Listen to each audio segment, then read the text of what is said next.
Hey, 42 here. Life is like a box of chocolates. It's far too expensive and I only enjoy about 50% of it. But when it comes down to it, what on earth or anywhere else is life? From our perspective, water and rocks and spoons and slippers are all inanimate objects. But how do we decide what is alive and what is not? Is there a point where the chemistry suddenly crosses over? Would we recognise an alien species if we saw it? And if you really, really believe hard enough, can you bring something to life? When you're trying to define life, you realise that it can't be black and white. It's like asking how many trees do you need to make a forest? What's the point where a snack becomes a meal? And how many cats must you own before you have a problem? There is no one criteria that we can use to define life. And we also must remember that we have an obvious tendency to focus on our planetary carbon-based existence when there are actually countless other worlds that could have created living beings from any other elements, such as silicon or iron. So if we accept that life is a very grey area, then we must focus on key facets to determine if something really is alive. Firstly, complexity.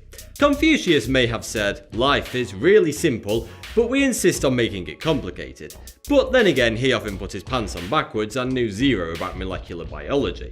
Also, life needs to practice homeostasis, meaning that it has an equilibrium for its internal conditions, things like temperature, pH value, glucose levels, etc. So, what about life on Earth? What piece of chemical creativity created the winding path from molecule to monkey to man? Well, about 4 billion years ago, chemistry became complicated and reactive enough to start what we think of as life.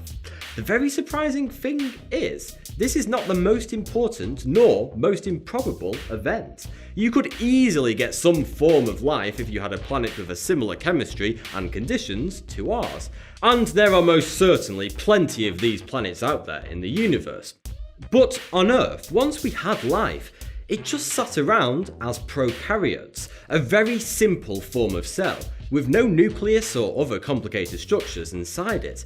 As these basic cells, they couldn't really change, as it was almost impossible to take in enough energy to make any major upgrades. It would be like trying to install PS4 games on a Game Boy. You'd need a whole room just for the AA batteries.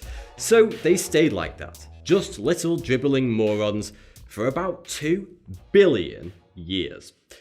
Then, a very unlikely thing happened, according to one theory. Archaea are one of the simple cell types that still exist today in some extreme environments. 2 billion years ago, an archaea let a bacterium inside it, possibly through a hole in its cell wall, and, against all odds, both survived. The bacteria became what we know as mitochondria. The reason this was so important is that these mitochondria have an electric charge, which for their size is like a lightning bolt.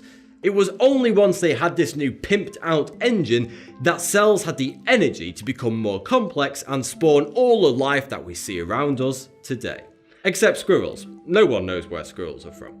Part of the reason behind this mitochondria theory is that every living thing shares almost 50% of the same DNA with archaea, a 2 billion year old cell.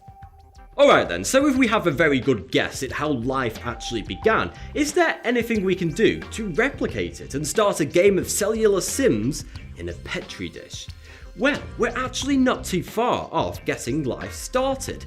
At NASA's Ames Research Center in California, they set up the best space-like conditions that they could by turning the lights off and cranking up the air conditioning. Well, to put it in simple terms anyway.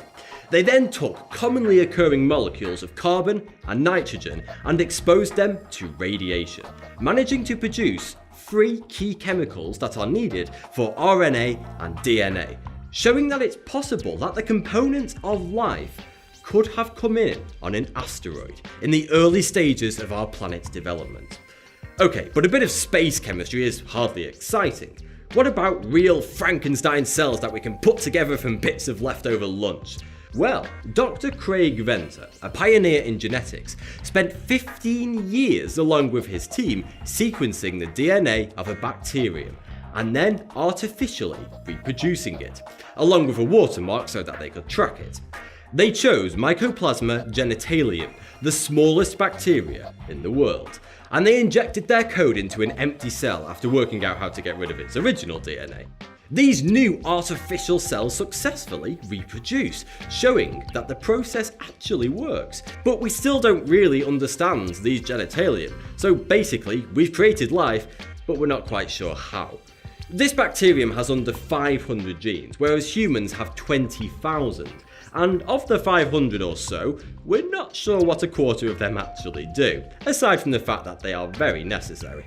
Making life is one thing, but controlling it is a whole other step, so it'll be a while before you can pop down the pet store and order up a monkey with lizard eyes and bat wings.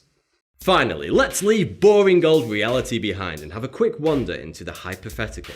We're made of carbon, but what other kinds of materials could create life? And what conditions would they need to exist? Silicon is probably the most likely candidate, since it can create molecules that are large enough to carry the massive amount of information you need to encode a life form. What's more, we already have a hint at its existence here on Earth, since a type of algae called diatoms have a cell wall made up of silica. Just don't tell too many people, or carbon-free dieting will become a thing. Vadim N. Sisovic has proposed a possible space-borne life form in the form of dust suspended in plasma. In certain extraterrestrial conditions, the dust could become charged and begin to self-organize into complicated structures. And from there, who knows what the dust could evolve into? Presumably some kind of dust monster. All in all, you are unbelievably lucky to be alive. It's not just a peculiar combination of genes that makes you, you, but the overwhelming amount of chance and good fortune that got us from little dots in a vast molecular soup to big, fat, walking, talking land monkeys. Thanks for the view, subscribe for more. 42. But there's a man equally as despicable as Adolf Hitler, yet very few people even know of his existence. The humble caterpillar is one of the most mind-shatteringly incredulous creatures on planet Earth.